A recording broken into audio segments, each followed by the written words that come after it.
Mr. President, Your Excellencies, very distinguished guests, ladies and gentlemen, I'm honored to be here this morning and hugely privileged to introduce the chairman of this auspicious occasion.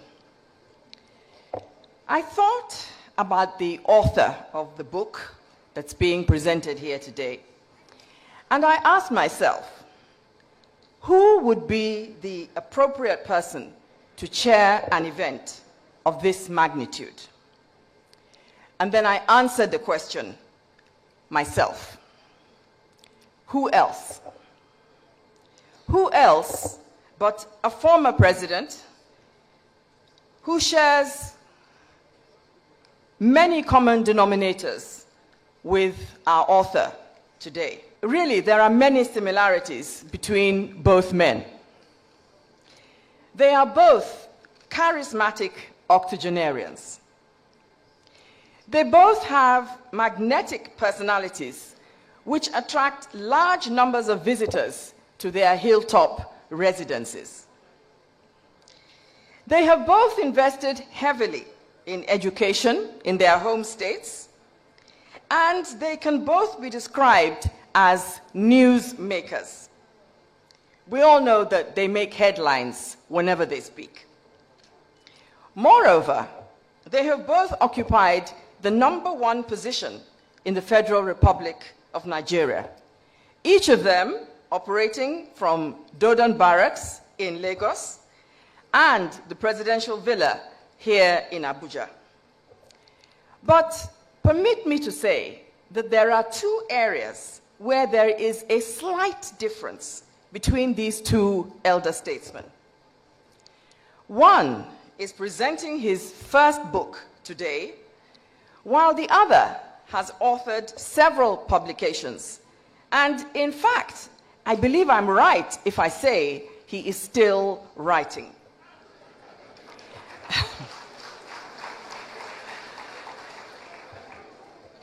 And one is about to build a world-class presidential library complex, while the other has already paved the way.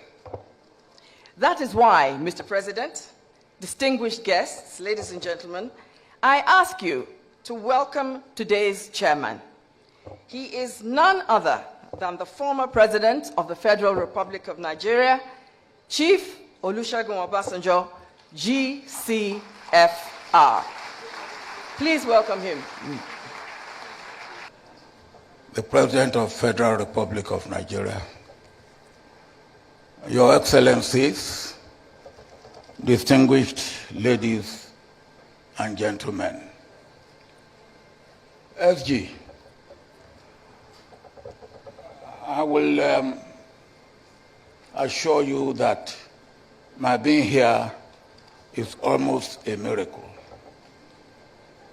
Because when last I spoke to you,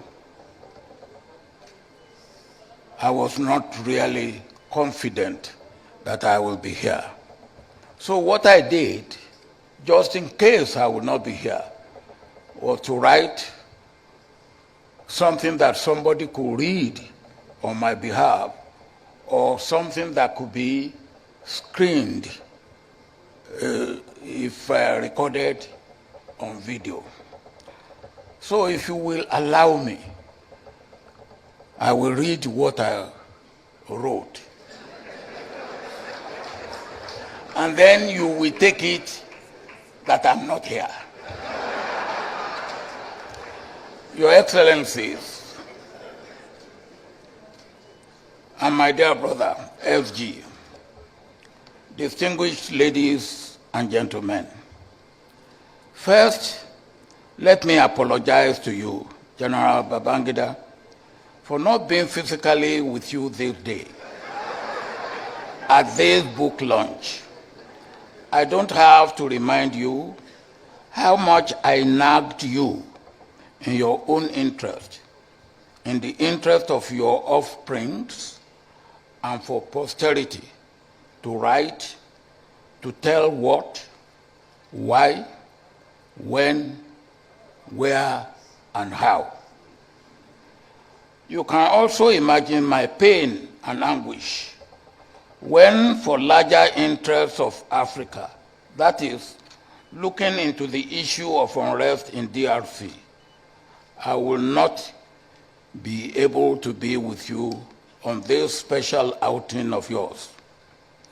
This book, the copy of which I have not seen, let alone read, is your story, what you saw, knew, and learned, and what you said, did, or failed to do. It is your action and reaction. It is your deed, good, bad, and ugly. It is your opinion, if you expressed one. Everything in it is you and yours, and not that of anyone else. As I have not read the book, I will not know what you covered or uncovered, what you revealed or concealed.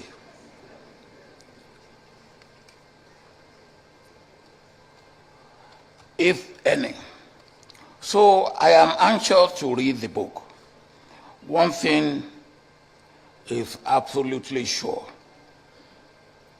There will be enlightenment, and we will have written records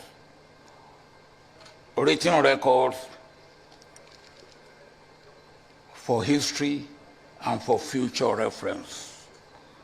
We should be able to glean what lessons and wisdom you acquired with the benefit of the hindsight. There will be one other thing: reaction galore. Again, it will be good, bad, and ugly. But your duty must be due, and you have done it. Now, if I'm a policeman, uneducated, a sergeant, and he was very good. Not one thing he never liked is pleading. And when you went to him to plead, to show that he was fed up, he would then break into English and will say, my duty must be due. And that is the end of the matter. Your duty must be due, and you have done your duty. You have not only contributed to history making, you have contributed to documenting history. It is an important part of our nation building to keep accurate records. Please, don't be unduly worried about critics and pull him down syndrome. It may even be an indication of success, but take note of objective criticism.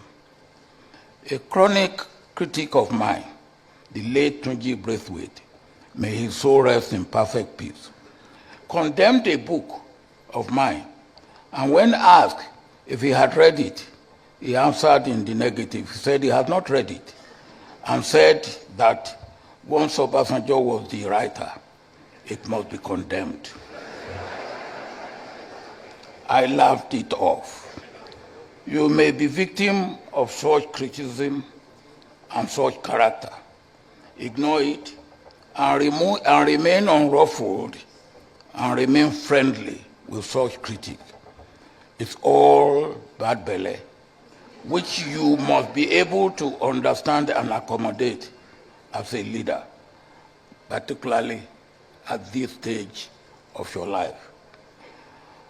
That I am not physically with you does not mean that I am not spiritually and psychologically with you.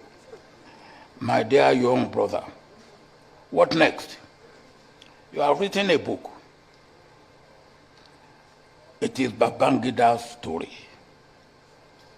The book will be reviewed, read, quoted, praised, and lambasted as some will agree with you in part, and some will disagree with you in part.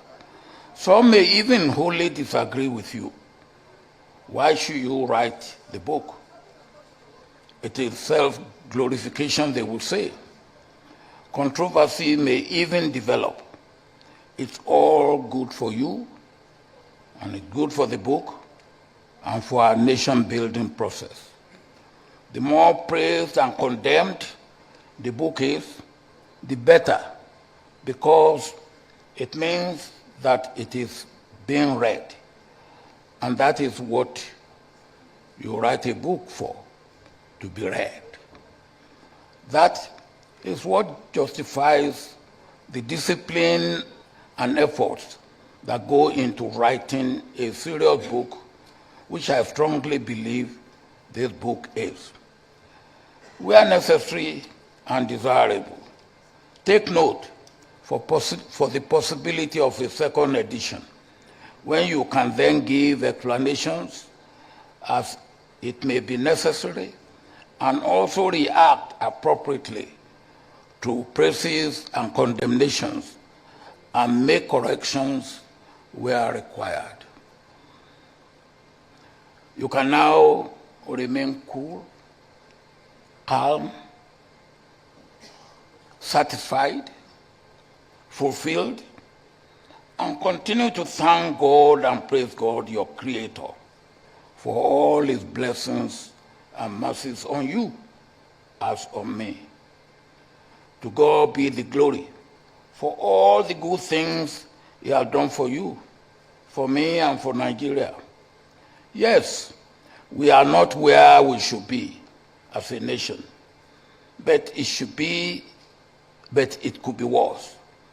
And we should continue to pray that God should hasten good times to come. If I have been physically with you, my listening to the review of the book may give me one or two words to say as closing remarks. General Absalami Abubakar will be asked, with your approval, to sit in for me.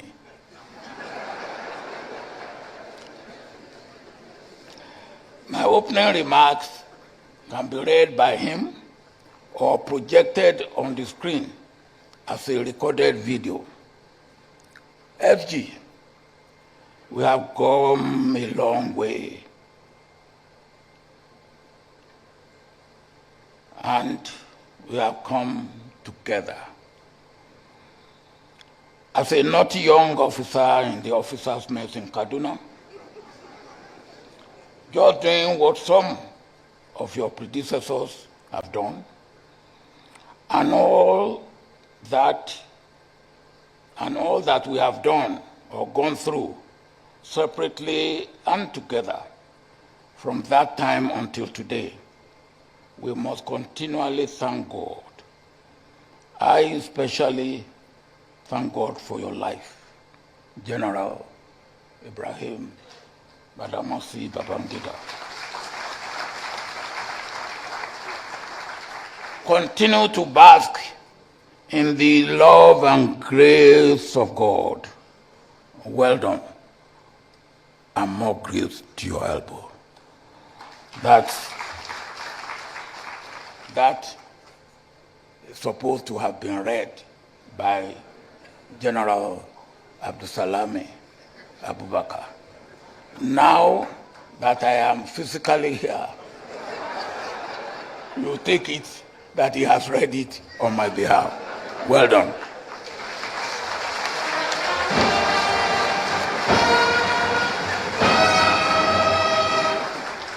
For the keynote address, help me welcome with a warm and loud Abuja round of applause our speaker, who is here today all the way from Ghana, His Excellency William Nana Addo Dankwa Akufo-Addo, the former president of Ghana. Welcome.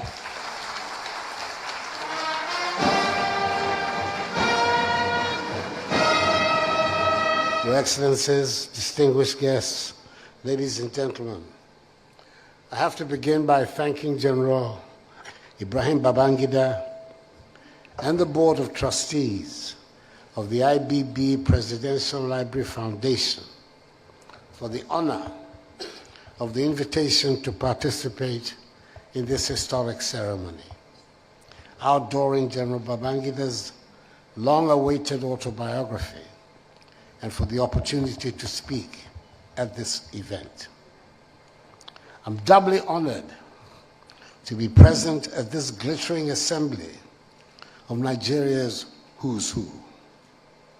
The special guest of honor, the President of the Federal Republic of Nigeria, His Excellency Bola Ahmed Tinubu Asiwaju, the current chair of ECOWAS, the sole survivor of ECOWAS's founding fathers and the victor of Nigeria's civil war, His Excellency General Yakubu Gowon, the first president of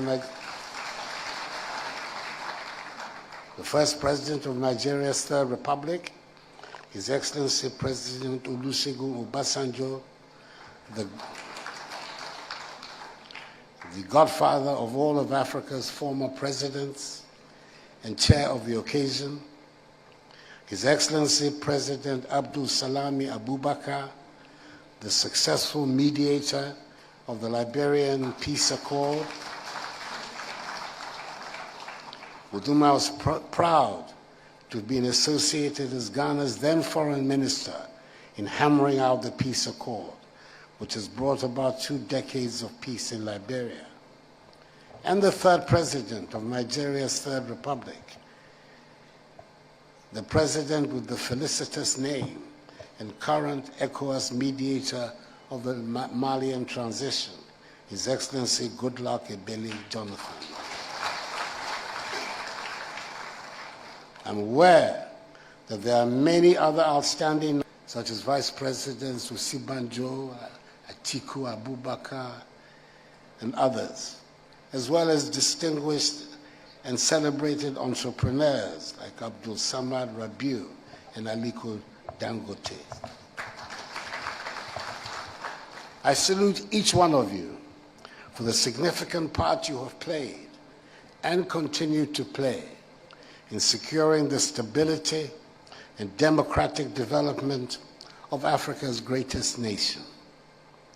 The example of development and freedom that democratic Nigeria is providing to the continent is a compelling one, especially in this era of renewed turbulence in Africa. And I have to take also the opportunity to acknowledge the President of the former leader of the Republic of Sierra Leone, President Ernest Bai Koroma, who made important contributions to the development of ECOWAS during his tenure. Your Excellencies, I've had the privilege of reading the manuscript of A Journey in Service before the launch today.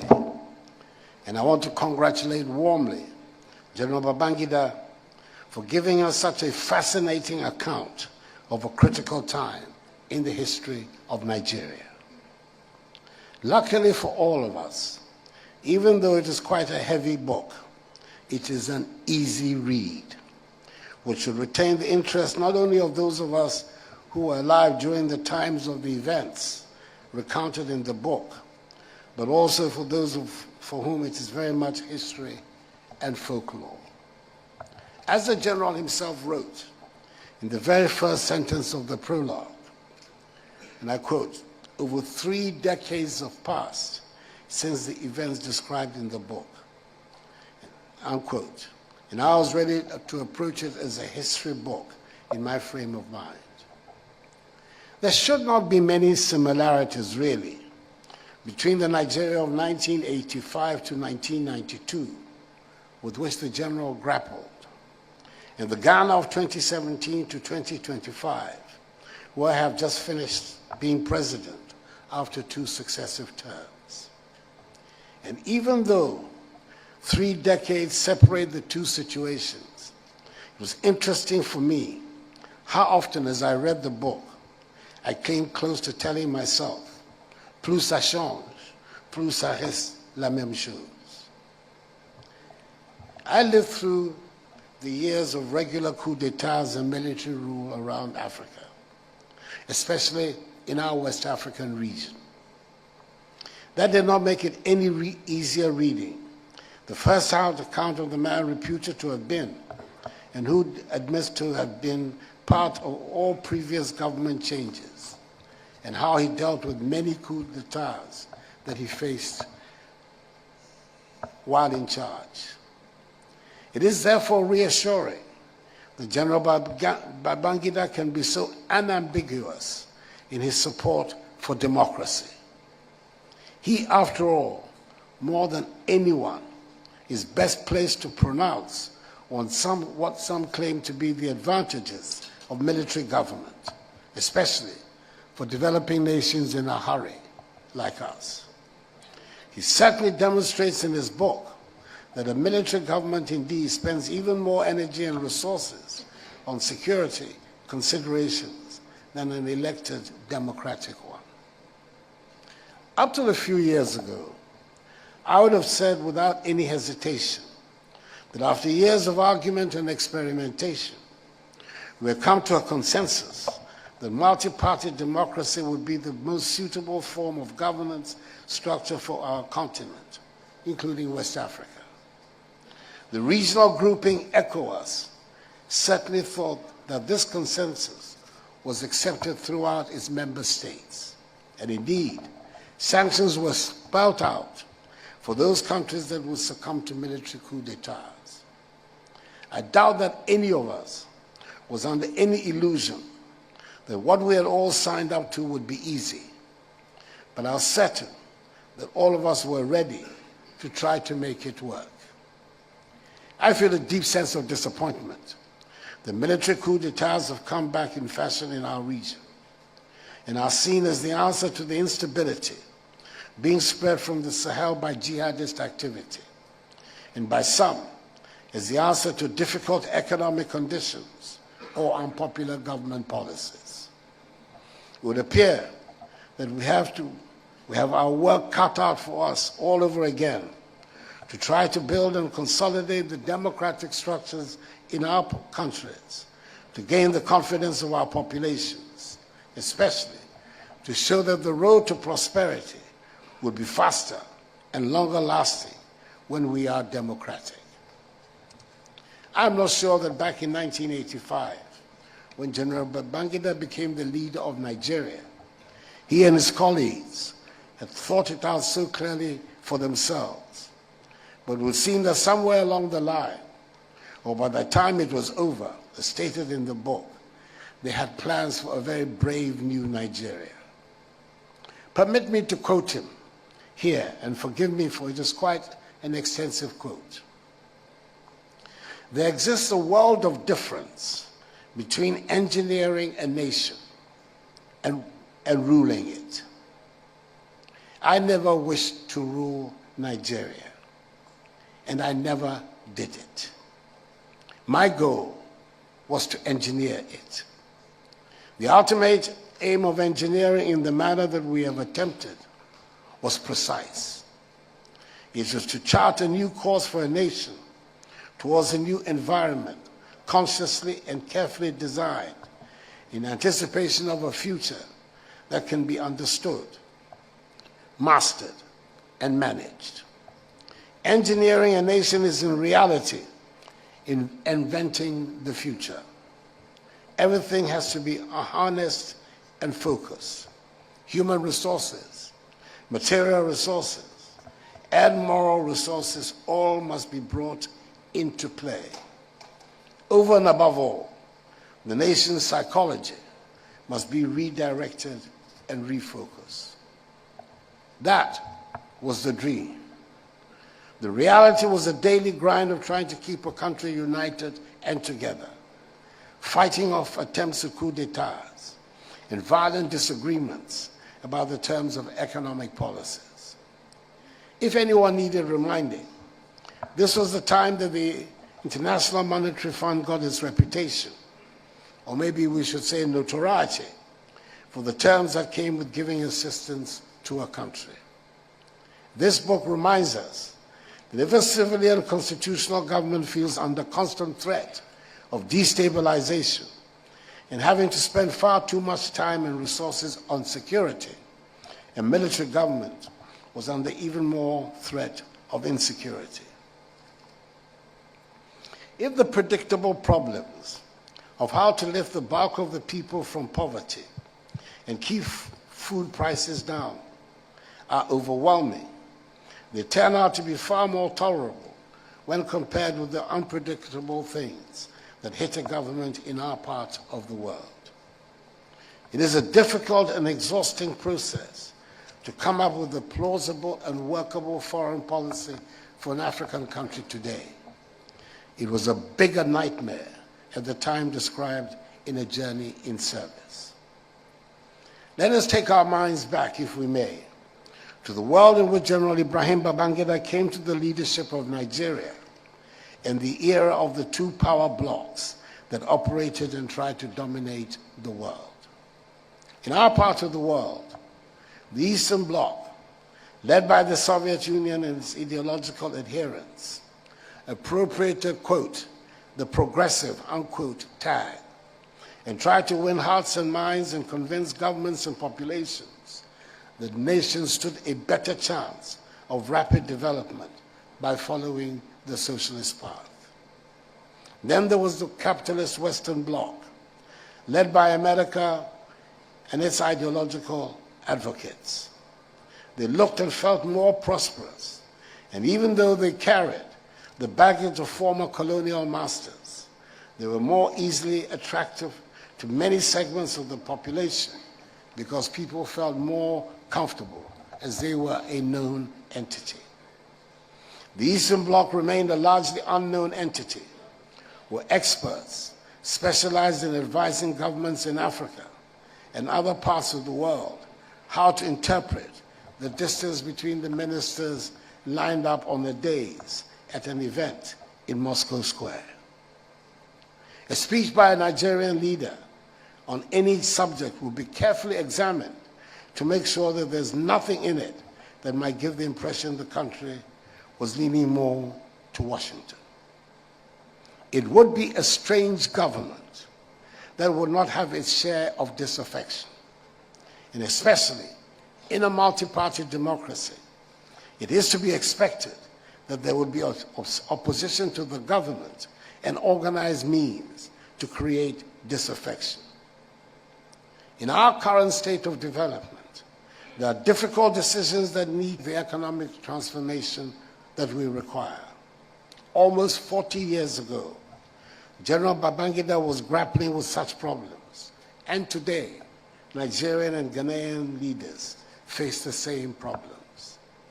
Nobody seems to have come up with a mechanism for making such difficult decisions and not upsetting the people whose support is required to be able to make critical changes. I do believe most sincerely, though, that the mechanism should err on the side of greater, not lesser freedom. Because like Thomas Jefferson and J.B. Danquah, the founder of Ghana's liberal democratic tradition, I hold that enlarging the liberty of the individual within the rule of law has to be the true goal of public policy. Considering the breadth of the subjects and period of time covered in this book, I have no doubt that all of us who read it would have our favorite moments and maybe our disappointments or unanswered questions. I would gladly state that I am as confused about what is euphemistically called the June 12th saga today as I was 33 years ago. I'm in awe of the unarmed young Colonel Babangida as he walks up to the coup-maker Lieutenant Colonel Dimka at Radio House in Ikoyi to talk him out of his doomed venture. I pointed out at the beginning of my speech that the general himself had said that it had taken more than 3 decades for him finally to bring out this book of his memoirs. According to an interview he granted Tell magazine back in 1995, which is reproduced as Annex Appendix 2, the general told the magazine he was, quote, already working on the memoirs. I am not trying to build up defenses for whenever my memoirs would emerge. At almost 81 years, I obviously do not have 30 years to weigh up how I tell my story before I publish my memoirs.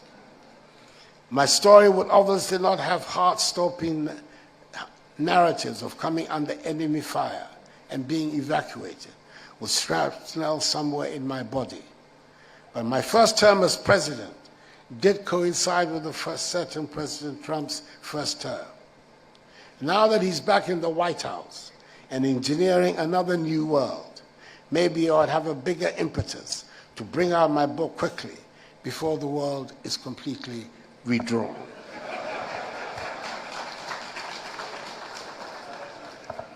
There are 3 more matters of moment that I have to comment on briefly before I take my seat. The first relates to the spirited defense, as I choose to define it, of military intervention and governance that is given in the book, even though ultimately the author is resolute in his support of democratic government. The issue remains the same. Who confers legitimacy on government? Is it an enlightened elite, be it military, political, economic, or otherwise? Or is it the mass of ordinary people expressing their will freely through accepted procedures? It is the answer to these questions that prompted the greatest of British prime ministers, Winston Spencer Churchill, to say that, and I quote, "Democracy is the worst form of government, except for all the others," unquote. I'm happy, as I leave active politics in my country, that the Ghanaian people appear to have imbibed deeply democratic values and a democratic culture, to the extent that in the 33-year existence of Ghana's Fourth Republic, we have witnessed 4 peaceful transfers of power from one party to another through the ballot box, in conditions that have not threatened the stability or unity of the state. It is a most comforting conclusion for someone who has devoted his life and energies to the advancement and entrenchment of democracy in his country, even though the last such transfer over a month ago, on 7th January 2025, was consequent upon a disastrous electoral performance by my party, then the ruling party, which led its presidential candidate to concede defeat even before the end of the formal collation and declaration of results. The silver lining in the party's dark clouds was that the vote was clearly the expression of the sovereign will of the Ghanaian people. May such expressions long continue. The second emanates from one of the most complex considerations confronting the development of the continent. The accumulation of capital, which enabled the Industrial Revolution to take place in the economies of the world, as well as of several of those in the East, occurred before universal adult suffrage was obtained in their countries. The Industrial Revolution in virtually all the countries of the world, of the West, United States, Britain, France, Germany, Italy, and the others, preceded the achievement of universal adult suffrage. Indeed, women got the vote in the 20th century, long after the Industrial Revolution, just as blacks got the vote in the United States barely 60 years ago. Our situation is different, even uniquely so. The democracies of Africa are attempting the structural transformation of their economies in conditions of governance that are underpinned by universal adult suffrage.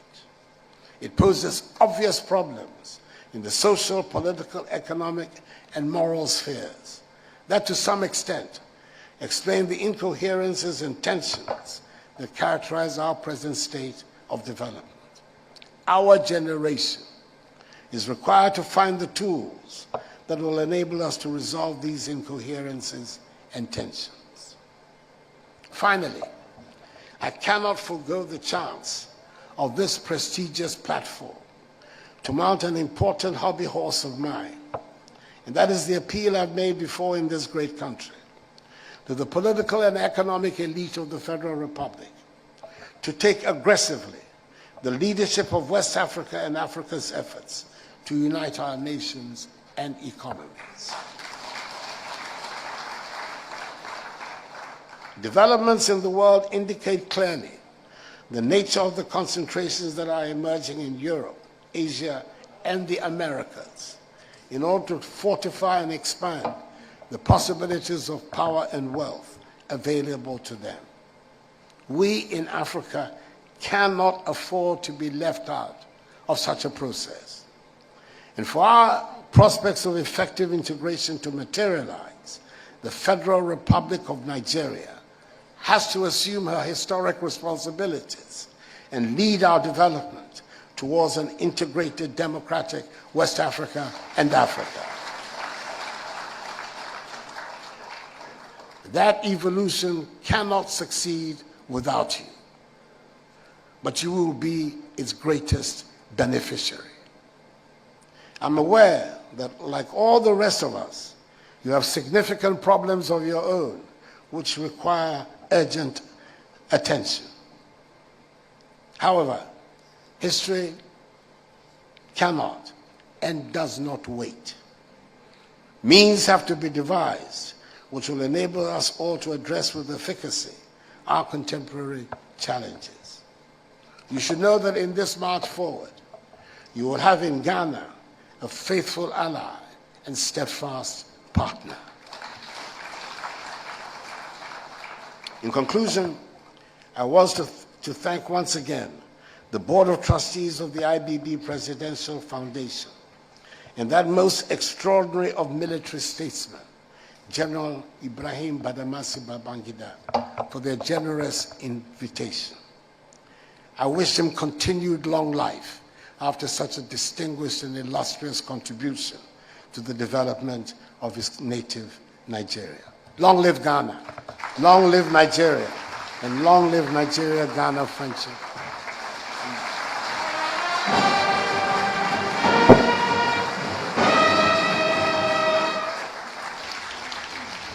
When I visited your school to interest your school to see if you can join the army, and your headmaster at that time, or head of school at that time, was one famous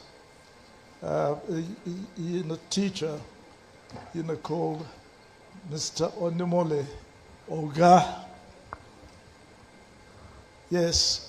I don't know what he told you about me, but the enthusiasm with which you and your class, and I think there are about 10 of you who in the end decided to join the army. I think, am I right, about 10 of you? And I think 15, my goodness. And at least I know 10 of you later join the army or the Air Force or whatever it is. And of course, years later, am I right to say that General Abdul Salam was also part of you? So there you are. Those 10 made and those 15 of you, 10 of you made it in the end. And I feel, that I interested you in the army. You joined the army and you served very, very well. You served very, very well. And it got to the stage whereby at the end of the war, my youngest brother, late Isaiah, came and told me about this, his commander, very good leader, very good commander, very courageous, brave, and that he was really an exceptional. He spoke well of you. It made me feel, well, this is certainly a young man that I would like to come, to work with me. And I thought, yes, I will probably make him my ADC. Well, that was, if I'm in the hope. But event happened, and I was given my marching orders out of Godam Barracks. Yes, but this young officer went on later on. I don't know whether he was part of those who gave me the marching order. But, he didn't just become an ADC. He became, a head of state as well, a boss of bosses. And honestly, and I know the amount of work you have done. And over the years, various events happened, and I learned that you are the one who made sure that Dimka either escaped rather than be arrested. And of course, yes, the accusation of me being being the one who encouraged Dimka to do that, me, who had been trying all the time to make sure that other coups do not take place in Nigeria, and made sure that our army remained very loyal to the government of the day, and that was how I started trying to deal with the coup and to ensure that the government of the day continues. Unfortunately, that did not happen until the civilian government at the time, the government of the time decided that yes, let the military take over until they can restore loyalty and discipline. And for that reason, what I had wanted to do, that if a coup ever took place in Nigeria, I hope the loyal ones of us will deal with the situation and return the status quo. That meant return the government. And when we were able to really deal with that particular coup, yes, what happened, was that, yes, the powers was given to Iransi, and he told me, this is what has happened. And I had to just say to him, well, if this is the case, you have my double loyalty, as as my GOC and president. Now, president or commander-in-chief. I see, I can see a knockout is being done. But yes, that happened. And so that was how the military government in Nigeria came into being. The attempt by the first group did not, was not, complete. So, it was a military government that was forced on the military. But let me say this, General Babangida, yes, I had, a very rough, time. I was even in a charge for treason, isn't it? I was in charge for treason. You believe that? But however, such a false thing, and I certainly didn't believe that such a thing could happen. But however, later on, President Shagari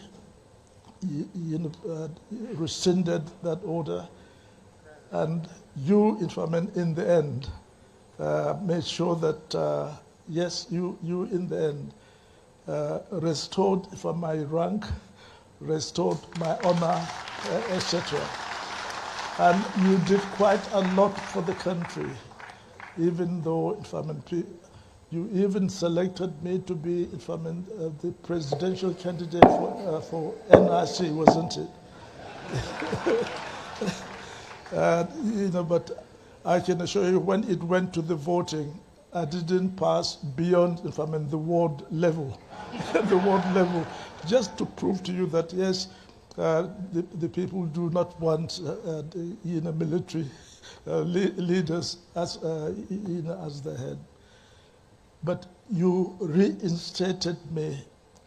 You really made sure, and you continue to do well, for which I congratulate you. Everyone congratulates you and wish you well for the future. Very much. Thank you very much. Former President General Yakubu Gowon was one of our most amiable and loving presidents. Your Excellencies, distinguished ladies and gentlemen, not forgetting our royal fathers, I bring good tidings from President Muhammadu Buhari, who has asked me to inform General Ibrahim Babangida of his regret at not being able to be here today physically. This was due to an engagement he committed himself to prior to the receipt of General Ibrahim Babangida's letter. He has, however, asked me to send his warm wishes and to pray that this event will be successfully conducted to the glory of God and will mark indeed a watershed in the life of our popular IBB. I don't have his mandate, sir, to call you by that name that he calls you by, so I will stop at my father, General Ibrahim Babangida. We pray for your good health, long life, and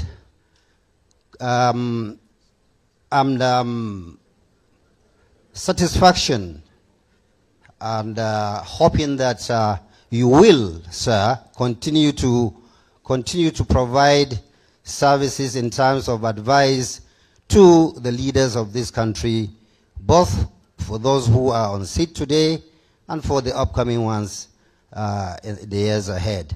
We wish you a very, very long life and a happy celebration, sir. Thank you, sir. Thank you very much, Muazu Jaji Sambo, former Minister of Transportation, for that very warm message from General Muhammad Buhari, GCFR. Today is a special day, and some of you will be surprised why I should stand up. You know, in the committee of the president,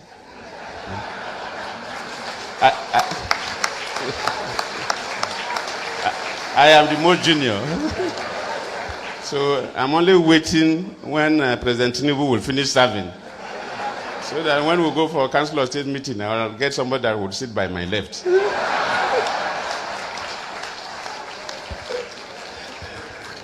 So thank you. Today is a great day, and I wouldn't take much of your time. President Babangida brought us today to celebrate his history of service in the launch of a book, A Journey in Service, and also to launch his presidential library. These are two noble things. We've not read the book, so just like in those days when they were selling drink, they say liquid content only. So we can talk about the bottle, not the liquid content. So Abraham Babangida, we all know, has been one of the most charismatic leaders in this country. Is somebody that up to date, people go as if they are going on pilgrimage to consult him. We thank God for giving you that grace and the wisdom to continue to mentor people. In terms of your leadership, Nigerians know you contributed significantly in terms of the infrastructural development of this country and the social mobilization. We cannot write the history of Nigeria without dedicating a reasonable part to your service as the President of Nigeria. You've done well. And of course, we are launching his memoir today. It's a significant document. The keynote speaker mentioned that, so I don't need to overemphasize. Every president makes history. And other key historical factors make history, but they don't contribute to the documentation. And if you contribute to the documentation of the history, it makes your history stronger, more relevant, and more factual. I also hope that one day I will do my own. But I'm waiting for my seniors that are here before I will think about my own. So today, you are helping us. And somehow the concept of presidential library comes from the United States system. When I left office, the first 6 months, I toured America, and I visited most of the presidential libraries there.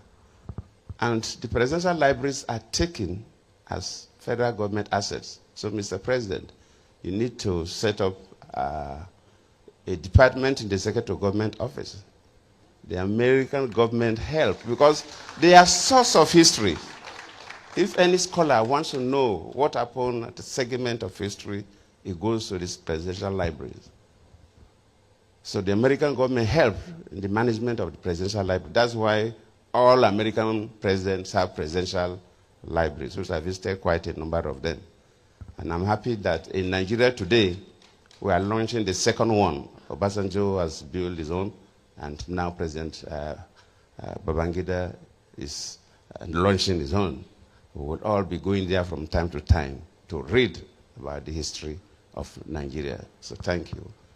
Then, so it is key, the significance of the memoir, tell our history. The presidential library is a custodian of this history. And we plead that those of us who are here and are not yet here, that who have some little advantage of the size of the pocket, should generously contribute to the development of this library. It's not just about Ibrahim Babangida, but it's about Nigeria, about West Africa, and about Africa. And thank you all. Thank you very much, sir. Distinguished ladies and gentlemen, our book reviewer today hardly needs an introduction. He's a widely recognized and deeply respected scholar, advocate, public intellectual, orator, pastor, and a climate justice champion. However, what many may not realize is his warm fatherly side. In recent weeks, he has embraced his role as an active grandfather, celebrating the arrival of his second grandchild. And yes, you're allowed to clap. Thank you. But his paternal care extends far beyond his biological family. He's also a father figure to thousands of Nigerian children, transforming lives through his free school initiatives. I personally can testify that from Ikota and Makoko to Maiduguri, Sokoto, Kano, and beyond, numerous orphans and underprivileged children across the country receive fully funded education thanks to his efforts. Please put your hands together and help me welcome His Excellency, Nigeria's former Vice President, Professor Yemi Oshibanjo, SAN, GCON. Thank you very much, Kadarian. Mr. President, President of the Federal Republic of Nigeria, His Excellency President Bola Ahmed Tinubu, the chair of this occasion, former President Olusegun Obasanjo, I'm trying to locate him, former President Abdul Salam Abubakar, and her ladyship, Honorable Justice Fatih Abubakar, former President Goodluck Ebele Jonathan, former President of Sierra Leone, His Excellency Bai Koroma, the immediate past President of Ghana and our keynote speaker, His Excellency Nana Akufo-Addo, former Vice President Atiku Abubakar and former Vice President Namadi Sambo, the author and celebrant of this event, former President Ibrahim Badamasi Babangida, Your Excellencies, present and former governors, Your Royal Highnesses, traditional rulers, distinguished ladies and gentlemen, Babangida, A Journey in Service, is an important book. First, it is not just a story of the remarkable journey of former President Ibrahim Babangida from childhood to the highest levels of public service. It is the story or stories of a journey of a nation, our nation, Nigeria. It is the Nigerian story, complex, sometimes unpredictable, sometimes stranger than fiction, but always fascinating. Many of the key figures in this book and who shaped the history of our country are here with us today. And that tells another story all by itself. And that is something truly unique about Nigeria. Our ability to move beyond the past, no matter how bitter, and no matter how adversarial our past relationships may have been, and to still come together. So seated amongst us here today is General Yakubu Gowon, who became Nigeria's head of state at the age of 32 and led the country for 9 years. His government was overthrown in 1975 by a coup involving the then Brigadier Olusegun Obasanjo and the then Brigadier Theophilus Danjuma, and the author himself, I confirm, the then Lieutenant Colonel Babangida, who was then commander of the newly formed Armored Corps. Also involved in that coup were the then Lieutenant Colonels Muhammadu Buhari, Lieutenant Colonel Sani Bello, who is here also, and Lieutenant Colonel Sani Sami. Yet, here we are today with former President Obasanjo, General Danjuma, and of course the author himself present, not as adversaries of the author, but as witnesses to history, celebrating a fellow statesman.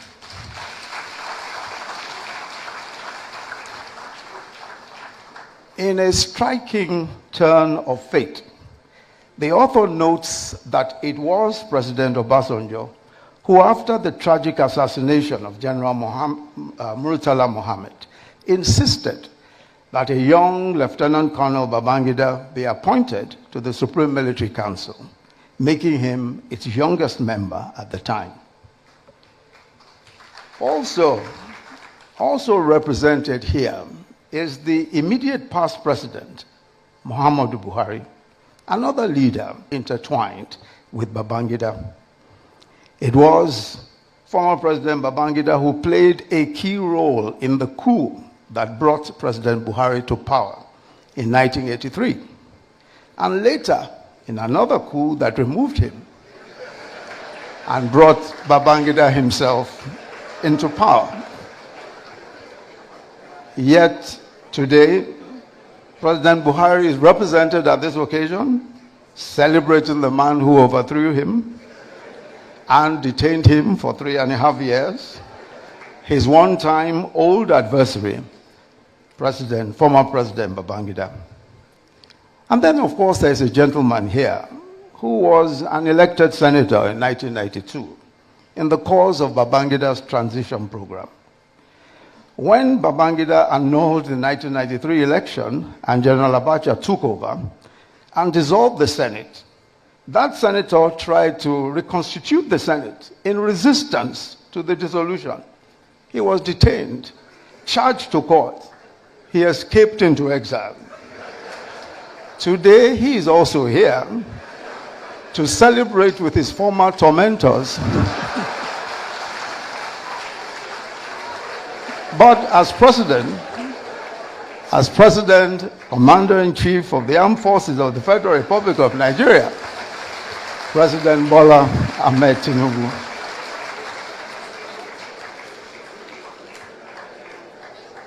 The third reason why this 420-page book is important is because it unveils one of the most enigmatic leaders that Nigeria has ever had.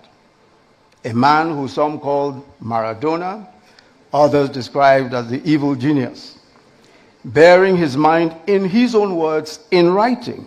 For the first time since he left office, that came the head boy of the school in his final year. Then it came the head boy of the school in his final year. Then he tells the story of how he changed his name from birth, which was Ibrahim Badamasi, to Ibrahim Badamasi Babangida. He recalls that during official engagements, officers confused his name, Badamasi, with the Yoruba name Badamosi, and many repeatedly asked him whether he was Yoruba. That question had also come up a few years before during his enlisting interview for the military. He says, to eliminate any confusion, I quote him, I decided to take on my father's other name, Babangida, as my last name. He tells the story of how he became interested in the military.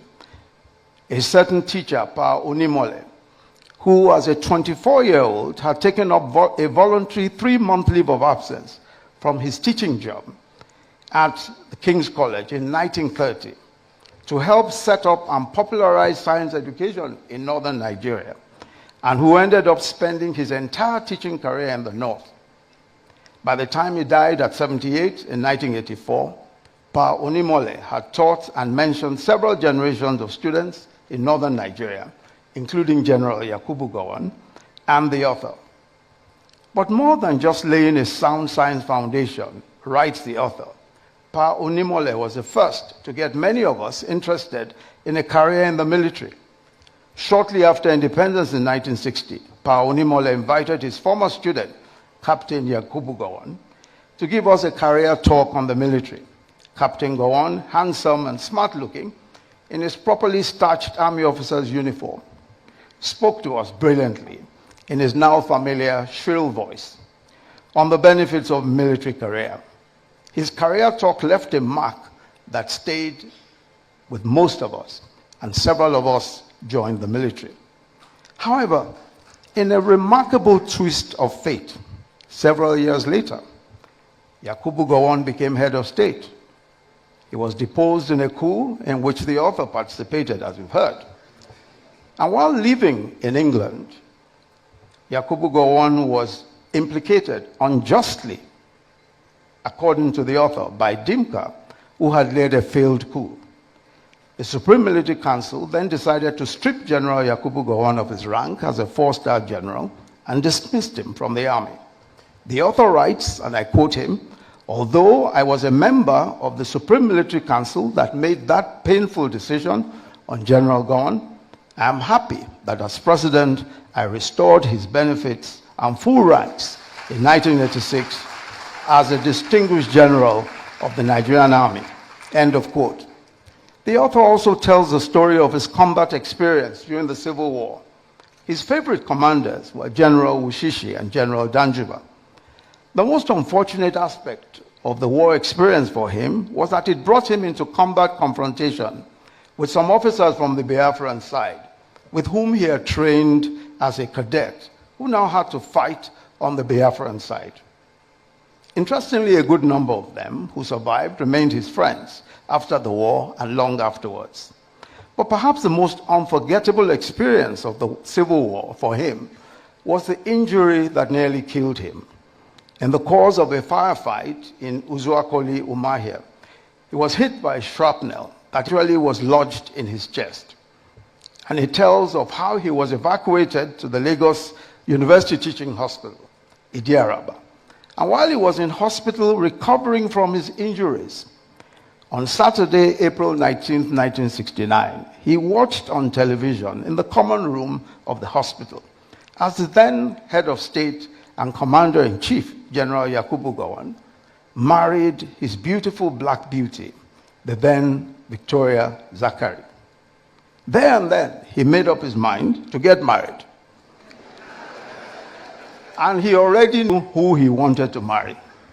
And he went looking for her as soon as he left the hospital. She was also a black Mariam Babangida.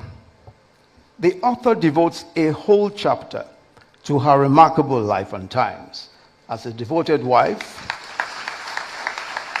mother of his children, generous hostess, and the First Lady of Nigeria, who redefined the office of First Lady and went on to engage in some of the most consequential social investment programs of that period, including the Better Life for Rural Women program.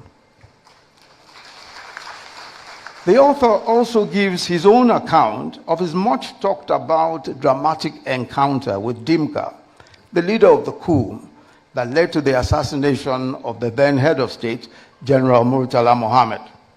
He recalls that Dimka was holed up at the broadcasting station immediately after the assassination of the then head of state, General Murtala Mohammed. The author relates how, not knowing that there had been a coup attempt, he arrived for a meeting with General Akinriyade at the army headquarters. And as he sauntered into the top floor of the building, the general shouted at him, "Ibrahim, where the hell have you been? We've been looking for you. You must now go and see TY immediately." Convinced I was being sought after, and I'm quoting him now, because of our ongoing meeting on the Army's reorganization, I looked at my wristwatch and told the General, I'm still on time. It's not even 9 a.m. yet. And General Akinriyade shouted back at me, "Haven't you heard what has happened? The head of state has just been assassinated. And Major Dimka has made a broadcast claiming to have taken over." He then went to General Danjuma's office, and the author writes that General Danjuma's instructions to me when I met with him were unambiguous. Go to the radio house and flush Dimka out of that place immediately. When he got to the Nigerian Broadcasting Corporation radio house at Ikoyi in an armored column, we noticed that Dimka's men surrounded the place, primarily young officers who were part of the plot, including his ADC, Second Lieutenant Samuel Gaba. As I got down from my armored vehicle, unarmed, and approached the building, Dimka's ADC, Gaba, attempted to stop me. By now, Dimka had spotted me from the story building, and he screamed, "Ibrahim, I'm going to shoot you." I shouted back, "Well, that's okay. If you shoot me, you know my family. You'll take care of them. They'll become your responsibility. I have no problem. It would be nice to die in the hands of a friend." After a pause, Dimka soberly replied, "Come upstairs, come upstairs." And Dimka was indeed a close friend, one of the groomsmen at my wedding to Mariam in Kaduna in 1969. When I got upstairs, I could tell from his breath that he had had a lot to drink. The stench of alcohol around him and his voice was pungent. Then suddenly his ADC, also visibly drunk, nervously showed up and suggested that Dimka take me hostage and use me as a bargaining chip with the government. Dimka angrily screamed at Gaba and chased him out. Campered out, Dimka and I settled for a frank discussion. In doing so, I reminded him of the need to keep things under control, avoid flaring tempers in the circumstances we had found ourselves in. First, he wanted to know if I had come to trick him into some form of surrender. When I convinced him that was not my mission, he calmed down and listened. He said he wanted a change of government. He even attempted to persuade me to join in the attempt.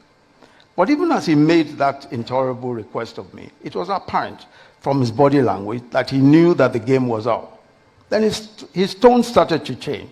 Could I guarantee his safety? Could I negotiate a written amnesty for him and all his co-plotters? Again, as I had done earlier, I pleaded with him to give himself up and avoid any form of conflagration that could kill civilians and soldiers. That chit-chat went on for some time, and I appeared not to be making a headway, but I left him with a promise to return later. I returned to brief General Danjuma on my encounter. Danjuma was furious. He ordered me back to the radio house with a reiteration of his earlier instructions: flush Dimka out of that place immediately. I returned to Radio House with Chris Ugokwe, better equipped and prepared. I'll leave you to read what happened next. Buy the book. But the reasons why he burned in the Babangida era. Babangida himself described these events, and I quote, "the events that shook the administration to its foundations under our watch," end of quote. These include the death of Dele Giwa, the killing by a letter bomb of the charismatic journalist and publisher of Newswatch, a weekly political news magazine, in his home on October the 19th, 1986. The Vatsa coup, a coup that implicated one of his closest childhood friends, and the decision of the Supreme Military Council to execute him. The Gideon Oka coup, a coup that took the life of his ADC and nearly took his own life and that of his wife, and how they escaped the coupists, and how the coup was foiled by the then Chief of Army Staff, General Sani Abacha. The OIC palaver, the controversy as to whether the government had surreptitiously taken Nigeria into membership of the Organization of Islamic Cooperation, OIC. The 1989 SAP riots, the deadly riots over the harsh economic effects of the government's structural adjustment policy. The C-130 air crash on September 26, 1992. The crash of a Nigeria Air Force Lockheed C-130 transporter aircraft in the swamps of off the Lagos coast, barely 3 minutes after taking off from the Ikeja airport, killing a total of 159 officers, including the crew and 9 foreigners. The crash wiped out some of the brightest and best middle cadre officers of the time. And there was the allegation that the government masterminded the crash to stave off a coup against the administration, especially since the failure of the Oka coup. Then there is a full chapter devoted to the transition to military rule and the June 12 saga. June 12 was a decision with cataclysmic consequences. It was the annulment of what had been said to be the freest and fairest elections in Nigeria's history. The annulment led to a military interregnum that was considered one of the most vicious in Nigeria's history. The eventual death of the acclaimed winner of the election and his wife. The author deals with all these issues, and for the first time answers these questions fully. For example, he tells us for the first time who annulled the June 12th election. Of course, I will not disclose that to you. You would have to buy the book to find out. He puts the facts out there. He gives his own reasons for the actions that he took, and he admits where he believes he was wrong. He also answers the question whether Abiola actually won the June 12th elections. And I quote him, "Although I am on record to have stated after the elections that Abiola may not have won the elections, upon deeper reflection and a closer examination of all available facts, particularly the detailed election results, which are published as an appendix to this book, there was no doubt that MKO Abiola won the June 12th elections. Upon closer examination of the original collated figures from the 110 polling booths nationwide, it was clear that he satisfied the two main constitutional requirements for winning the presidential elections, mainly majority votes and geographical spread. Having obtained 8,128,720 votes against Tofa's 5,000,000, 848,247 votes, and securing the mandatory one-third of the votes cast in 28 states of the Federation, including Abuja. I am gratified that the Buhari administration finally recognized him as a former head of state of Nigeria. End of quote. He concludes in the book, and I quote him, "Looking back now, the June saga was undeniably the most challenging moment of my life, and in certain respects, one of the most painful." And he went on to admit, "If I had to do it all over again, I will do it differently." End of quote. I'll certainly not go into several years of controversy to rest by speaking his own truth. Let me conclude, Mr. Chairman, by saying that by any standards, Babangida's Journey of Service is an extraordinary book. It's a collection of stories from a life deeply intertwined with Nigeria's contemporary history, told with remarkable wit, insight, and a vivid sense of place. Babangida's storytelling ability is undeniable. He draws the reader into each moment, making history feel immediate and alive. His prose flows effortlessly from one era to another, from one pivotal event to the next, in a way that is both engaging and easy to read.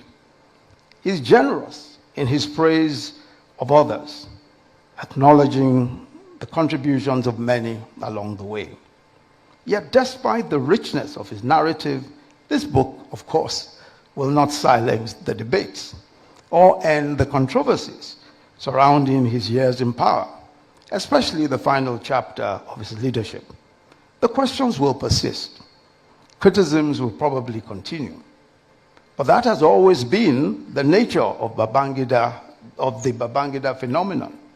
He remains, as ever, a force of history. This is a book that we must all read, Babangida in his own words. Thank you very much for listening.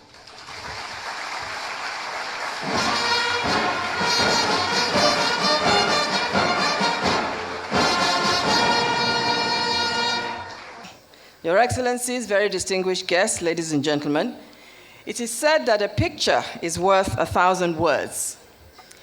You know, in a few days' time, someone is going to open a glossy photograph album and look at the photographs of this event. Maybe somebody else will pick up their device, access YouTube, and then they'll see coverage of this event. And I wonder, what will they see? They will see irrefutable evidence that on February 20th, 2025, Nigeria's president, a former Ghanaian president, a former Sierra Leonean president, former Nigerian presidents, former vice presidents, one of whom rendered a masterful review of the latest book in town, they all graced this auditorium. They will see that Nigeria's political elite were here. They will see that traditional rulers left their domains to participate in today's proceedings. They will see that captains of industry, media moguls, and thought leaders unanimously decided that this story would not be told without them. Well, we thank God that the celebrant is here personally. He's here to thank you for your support. He is here to keep a date with history and posterity. He is here, ladies and gentlemen, for you.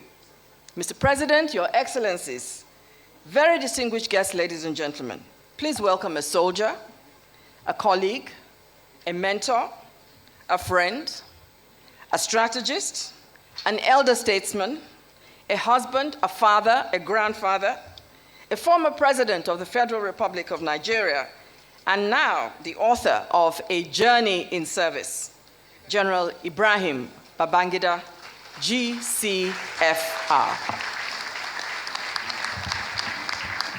Mr. President and Commander-in-Chief, Your Excellency Asiwaju Bola Ahmed Tinubu,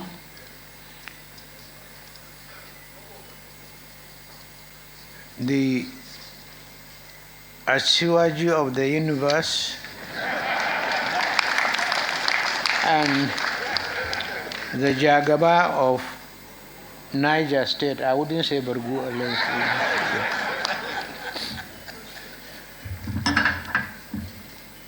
Very distinguished General Yakubu Gawan, the chairman of today's event, General Olusegun Obasanjo, other past Nigerian president, my brothers, General Abdusalami Abubakar and Dr. Goodluck Ebele Jonathan, and the representative of General Muhammadu Buhari, my brother and statesman Nana Akufo-Addo, immediate past president of the Republic of Ghana, former Nigerian presidents, vice presidents, Alhaji Atiku Abubakar, Alhaji Namadi Sambo, and Professor Yemi Osinbajo,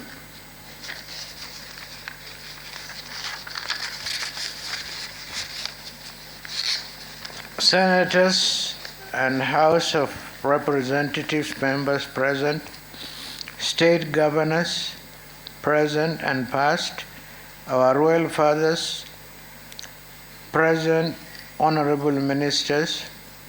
I see many of my military colleagues present here, and such superior officers like General Alani Akinriade, captains of industry, here present, my Lord spiritual and temporal, members of the mass media, distinguished ladies and gentlemen. Your presence here today is not just a matter of convenience, but as testament to the significance of this event. I sincerely appreciate you have taken time from your busy schedule to share this moment of memory with us. Your presence is not just invaluable, it is very essence of this gathering, and I am eternally grateful to your gesture. I salute the President, our President and Commander-in-Chief, His Excellency Asiwaju Bola Ahmed Tinubu, for finding time from his onerous assignment to honor us today.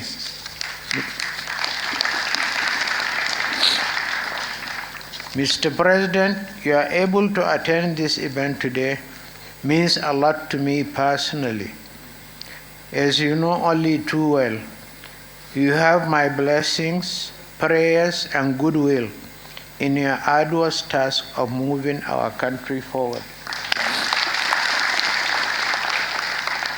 To all our former presidents and heads of state, your enduring impact on our nation and your legacy is not just a testament to your dedication and service, it is a beacon of hope for our future.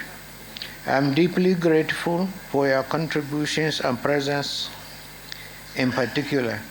I cannot sufficiently thank my brother, His Excellency Nana Akufo-Addo,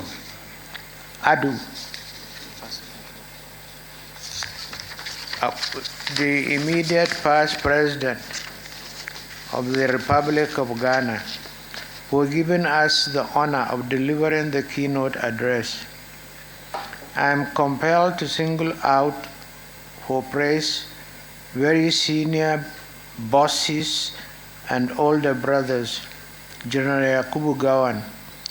His incisive forward to the book is admirable and moving.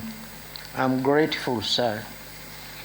General Gawan and my other boss, General Olusegun Obasanjo, who gladly agreed to chair this event, have positively impacted my life.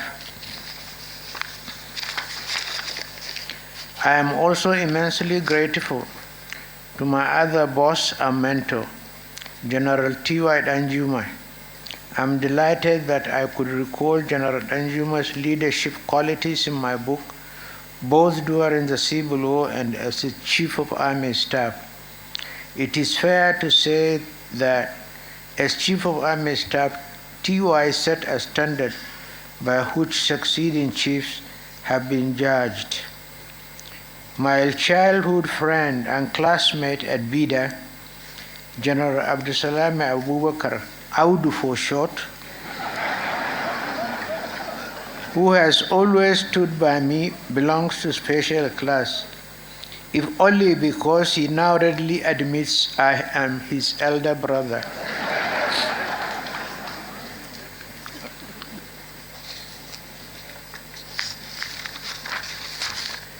I also thank my boss and our immediate past president and colleague, General Muhammad Buhari, who sent a lovely note a few days ago apologizing for his inability to be with us.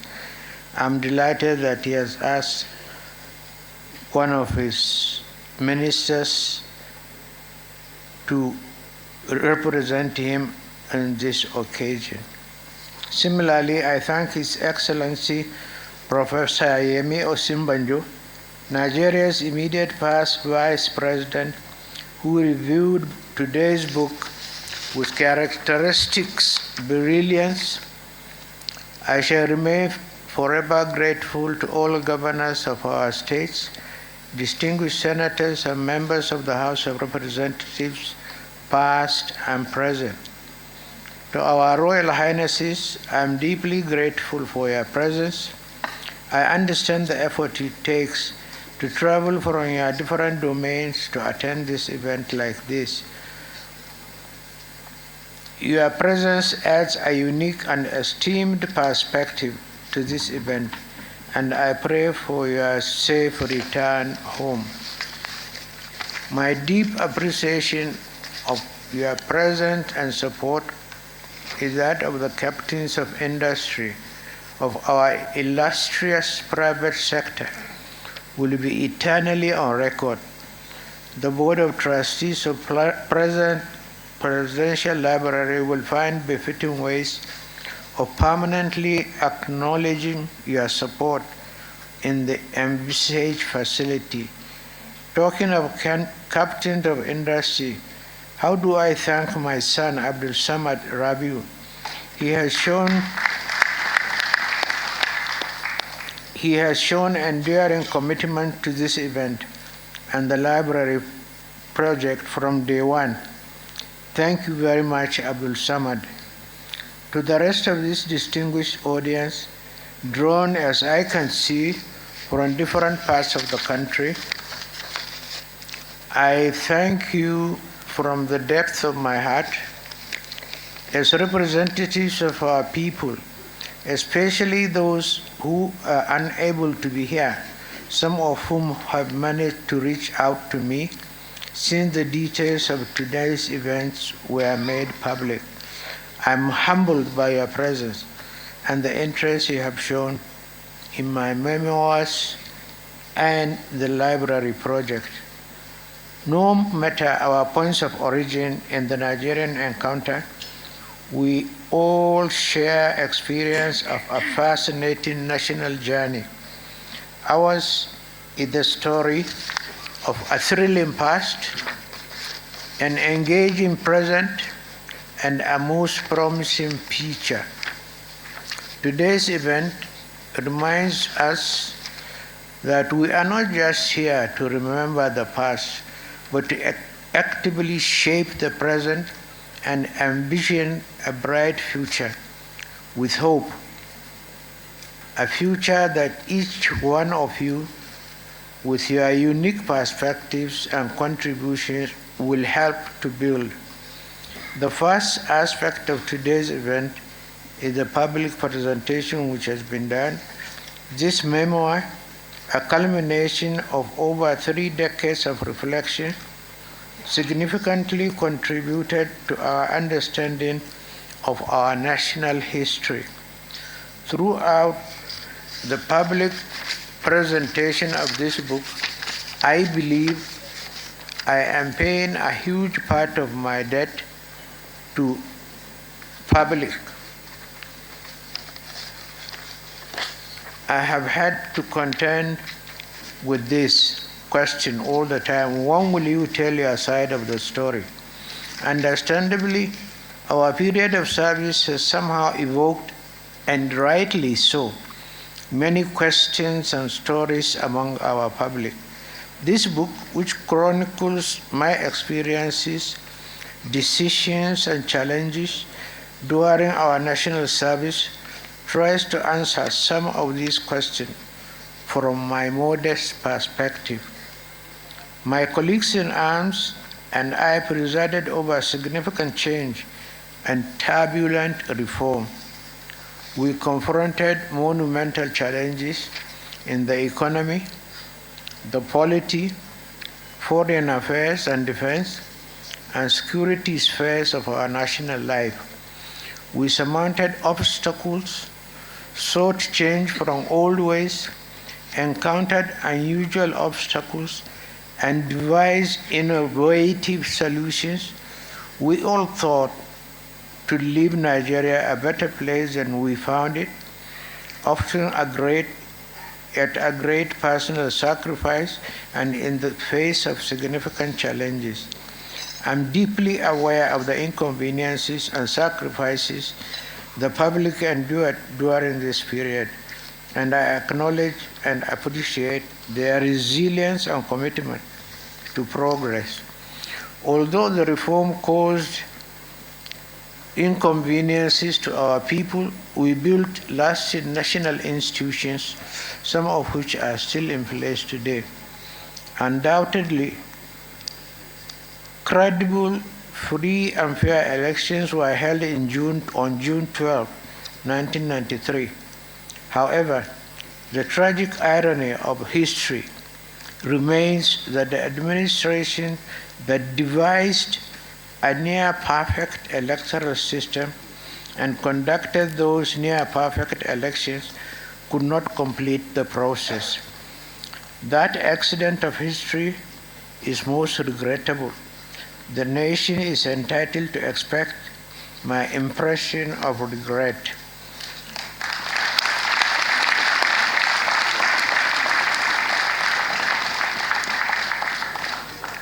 As the leader of the military administration, I accept full responsibility for all decisions taken under my watch.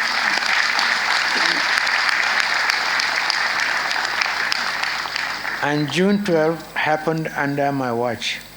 Mistakes, oversights, and missteps happen in quick succession. But I say in my book, in all matters we acted in the supreme national interest so that Nigeria could survive. Our nation's march to democracy was interrupted, a fact that I deeply regret, but Nigeria survived and democracy is still alive, a testament to our resilience and commitment to progress. This book is part of my personal story of that encounter with national history. I did not travel alone. I undertook the challenging work of leadership in the company of many patriots. Many are still here, while others have gone the way of all the flesh. I cannot name all our allies and fellow travelers, but let me acknowledge the contributions of men like late Augustus Ihomu, Commodore Ebitu Ukiwe, General Ike Nwachukwu, Professor Bolaji Akinyemi, Dr. Kalu Idika Kalu, Dr. Tunji Olagunju, Chief Olufalaye Nahu Kabesi, the late Professor Oje Tunji Aboyade. By the way, he was an outstanding man. The late Alhaji Rilwanu Lukman, the late Professor Humphrey Umosu, the late Professor Omo Omorui, the late Professor Gorian Ezekwe, the late Professor Tam David West, the late Professor Babatunde Fafumwa, the late Professor Olikoye Ramson Kuti, the late Dr. Shatima Mustafa, the late Alhaji Bunu Sharif Musa, the late Rear Admiral Patrick Koshoni, Lieutenant General Alani Akinyade, General Ali Gusau, General Haliru Aikilu, the former Senate President Brigadier David Mark, Brigadier General Tunde Ogweha, Colonel Abubakar Nengiwa Umar, the late UK Bello, the late General Nuhu Gomaji, Colonel Sambo Desuki, and a whole list of prominent colleagues. And friends of all of them, fellow travelers in the challenging work of leadership. The second aspect of today's event is establishing a befitting library, which I consider a tribute to history and a contribution to the world of knowledge and leadership. In this regard, I thank my friend and family member, our former Vice President, Namadi Sambo, who created a unique architectural design for the Presidential Library on my 80th birthday. I'm getting to 84. As you can see from the program details, it is an outstanding design. Thank you, Mr. Vice President. As leaders, our activities belong to history in the form of written records. These records will serve as evidence in chief for posterity long after we have gone. The proposed presidential library, which will house these records, would be a lasting tribute to our period of national service and a resource for future leaders and scholars to learn from our experience and decisions. As I understand it, members of the library board have in mind is a library as not a museum where treasured historical documents and books are left to dust. The plan is more of an interactive center for lively exchange among people of different backgrounds and generations. Once again, I sincerely appreciate and ensure your presence at this gathering. Your participation and the conversation following this event will undoubtedly contribute to better Nigeria. I'm grateful for your support and look forward to our shared journey towards brighter future. The task of recovering memory can never be easy. As I said in my acknowledgement pages in the book, apart from my publishers, Messrs. Bookcraft, headed by Mr. Bonkole Olaebi, in writing this book, I acquired debts of gratitude to several other persons that deserve mention. Dr. Yemi Ogumbi, otherwise Dr. Activity, Dr. Chidi Amuta, Mr. Abiola Phillips, Mr. Clement Fajmoku, and Mr. Toby Shenoy gave generously of their time, experience, and resourcefulness, not just in the area of research, but also in painstaking editorial work. I thank Mr. Oladimeji Bajela for the book's beautiful design. Yemi Ogumbi's unwavering commitment to ensuring the expert production of the book and his tireless work towards realizing today's event will never be forgotten. Thank you, Dr. Activity. Yemi's effort and those of his colleagues were amply complemented by the commitment of other young friends and colleagues, such as Donald Duke, Rotimi Amechi, and Mr. Francis Ogoro, who made several trips to Mina for consultations in this project. My gratitude to these other friends who assisted in this program. Thinkers and persons of knowledge as possible, especially business, finance, and economics. I naturally started my consultation with those I had met practical contact with within the years. In this regard, I reached out to Professor Gabriel Olusanya. He impressed me greatly during my tenure at the National Institute of Policy and Strategic Studies. Through him, I expanded the contact of reputable Nigerians to consult on how best to design an appropriate economic reform agenda. In this regard, I contacted Professor Ojetunji Aboyade, Professor Ikenna Nzimiro, Chief Michael Omolaele, Professor Akimabo Gunje, and Dr. Chu Okongu. We could rely on the technocratic expertise and vast bureaucratic experience of men like Olufalaye. Through Ike Nwachukwu, we had been since the military, when he was a military governor of Imo State. I engaged and incorporated Dr. Kalu Idika Kalu, who had done impressive work on the state's economy.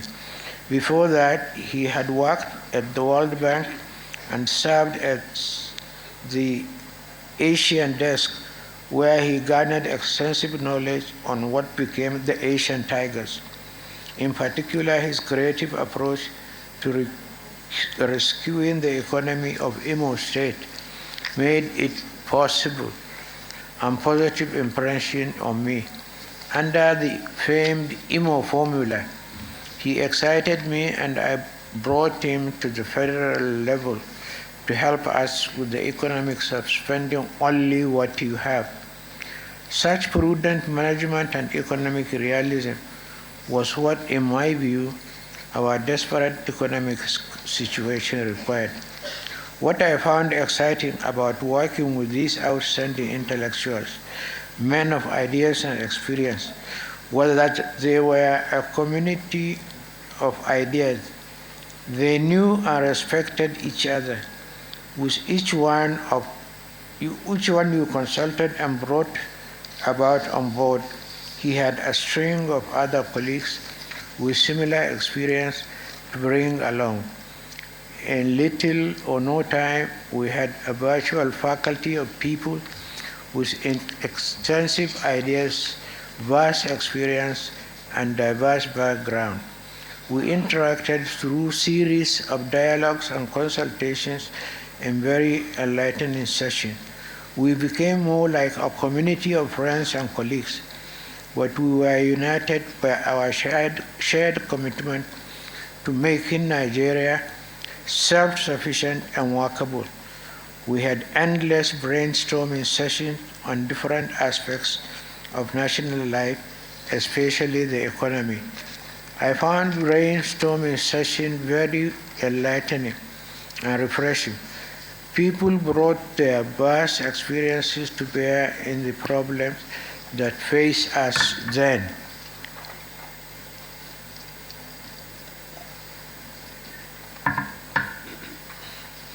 In particular, I recall the insights of Professor Ikenna Nzimiro, who brought a lot of life to our sessions by relating our present problems to his experiences from the past. He would, for instance, ask me jovially, "Mr. President, how old are you?" And I told him one day that I was born in 1941. So he looked at me and laughed and said, "I was an activist in the Zikist National Vanguard when you were born." So, Mr. President and the Asuwaju of the universe and my elder brother, I want to thank you and thank all my other colleagues for having the time to be here with us. I really appreciate you, Mr. President. Thank you so much.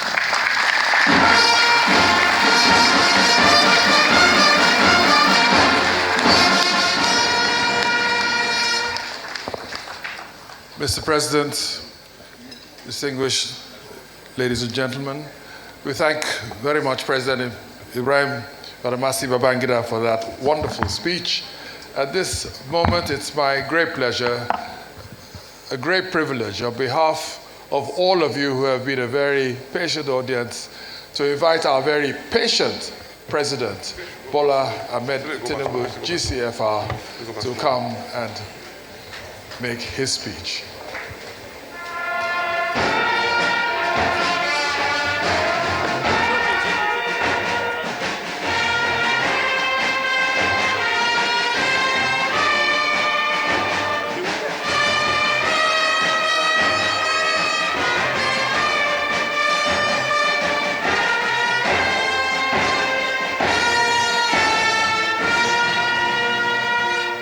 Thank you very much. Please have your seats.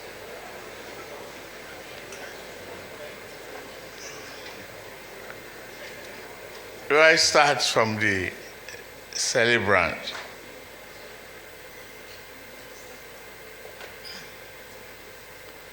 I listened to your remarks, your recollection of history, the team, the progressive ideas, the joy of being alive today, 32 years after, to give us an account of stewardship, service. Your Excellencies, it is very difficult to find the array of people that are present here, if not because of your personality, character, and impact on our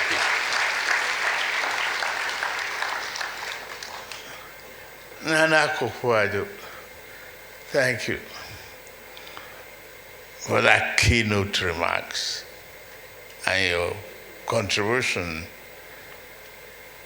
and ECOWAS commitment to African sovereignty, to our brother Kroma. Well, I met you before I became a president, and I have interacted with you. Fate has brought us together again, not knowing you are close to our family. Thank all of you. To the father, General Gowon, I'm glad of the restoration of your ranks and everything. We learn history from you, from the concept.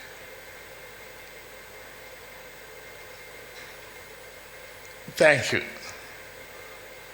for who you are and your commitment to nation building. Thank you. To former President Goodluck Ebele Jonathan, we always, interact, sometimes we argue about the future of this country. We find our leaders here. The situation that brought us together and the one that we continue from this moment on. The revolutionary courage that brought leadership out to build our country. I'm glad that, about what is happening in America and Europe, the contradiction that we are seeing now all over. What is it telling us? It's telling us to wake up, to make Africa a better place, particularly this country, Nigeria.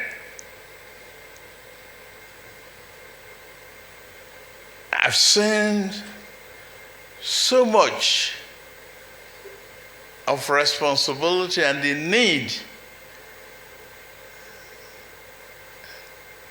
to take some decisions on behalf of this country. I want to thank all of you for your mandate, your patience, your perseverance. Whatever might have happened, the hallmark of had the truth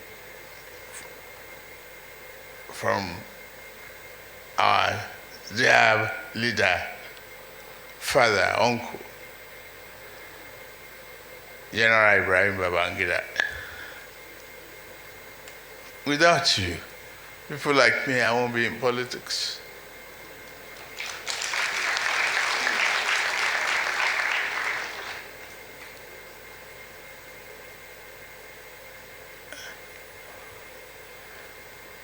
Your progressive revolution,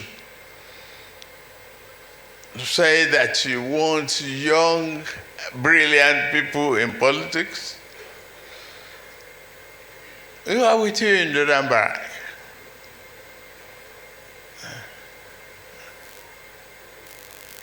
You inspired some of us.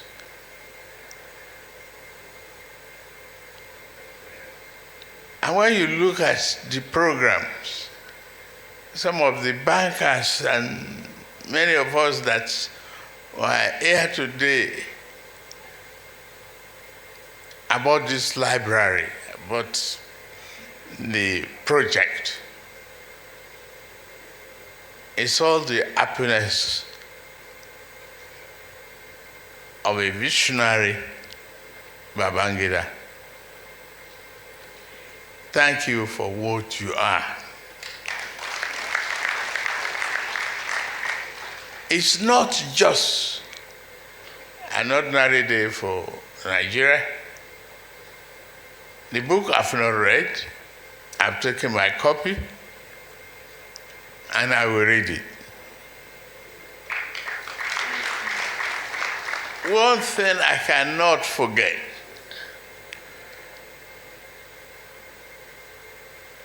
you were in office.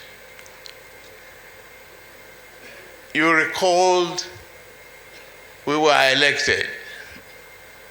You kept on postponing the inauguration. You summoned us to Abuja. And when we became rancorous, you summoned us to the International Conference Center. I was not expecting to make any comment. I was just listening in my own radical manner that this man will not inaugurate us again. But before we returned to the hotel, the hotel was locked. No key. But when I was summoned by Daily Cole to make a remark, I confronted you. That you had an opportunity to make history that day, and you failed to do it. Why not inaugurate us? Why are you calling us back and postponing the inauguration day? They thought I will end up in jail. You came out right at the end of the remark. You shook me. I can't forget that picture. You said, you are courageous.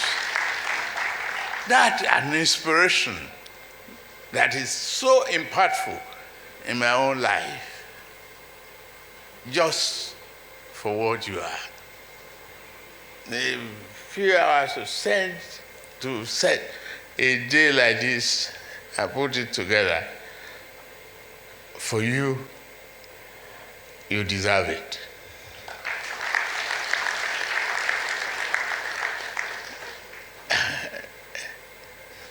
so many of the bankers, when we came to you, I was still then immobile. And we were discussing with, I think, late Mohammed Abubakar, who was the Permanent Secretary, Minister of Finance, about the need for dividends to be sent, and you made the remark that whatever we want, we should go and put it down. We wrote it, we brought it to the Jordan Barrack. I said, okay. Thereafter, you announce licenses for new generation banks. Nigeria has never been the same since then. Give me your marks.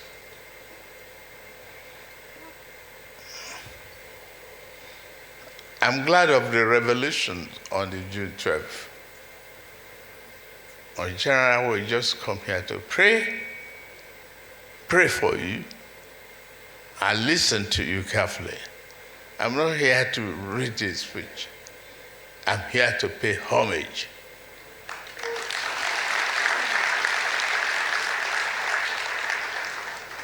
And I say thank you for everything, for who you are, what you are, and what you have contributed to the history of this great country.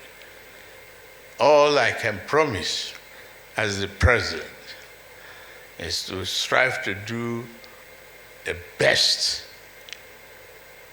put the best forward, take decisions, no matter how difficult here, it's in the interest of the country. You have done so. You have laid the example. Thank you very much. Thank you very much, Mr. President. The national anthem.